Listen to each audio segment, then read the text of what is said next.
सा सोल्यूशन निकाला।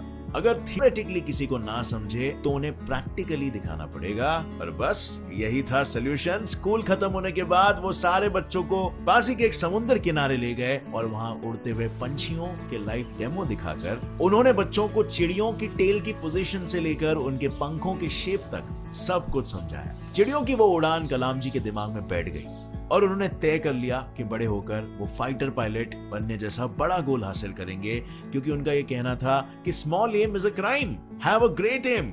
लेकिन अपना सपना पूरा करने की रेस में वो हार गए।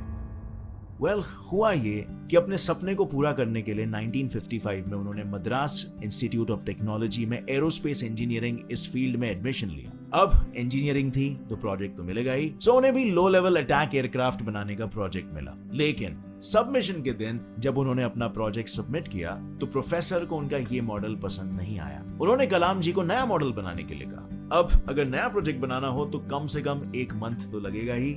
ये सोचकर कलाम जी ने प्रोफेसर से 1 महीने का समय मांगा। लेकिन क्या आज तक किसी की टीचर ने 1 महीने का समय दिया है?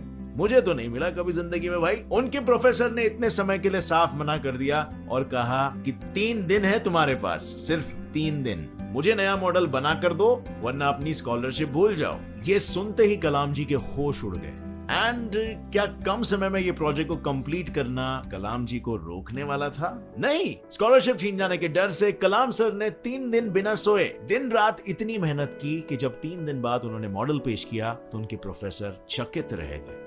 उनके इस मेहनत पर प्रोफेसर ने उनसे एक बात कही, मुझे पता था कि 3 दिन में नया एयरक्राफ्ट बनाना पॉसिबल नहीं है, लेकिन स्कॉलरशिप छीन जाने की जुनून की वजह से तुमने इसे पॉसिबल किया। और इस इंसिडेंट से कलाम जी को एक बात समझ आ गई, to succeed in your mission you must have single minded devotion to your goal. आखिर उनके इंजीनियरिंग खत्म होने के बाद अपना सपना पूरा करने का एक अवसर उन्हें इंटरव्यू के रूप में आया, जो था इंडियन एयरफोर्स ऑफ देहरादून।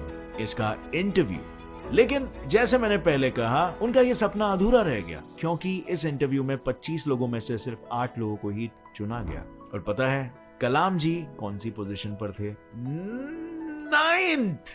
सिर्फ एक पोजीशन की वजह से उनका यह सपना ही रह गया। ये इंसिडेंट उनके लिए एक बहुत बड़ी सीख थी।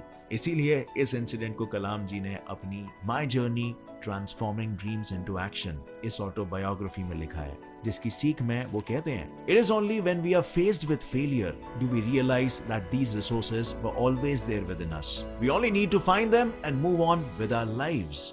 चाहे अपनी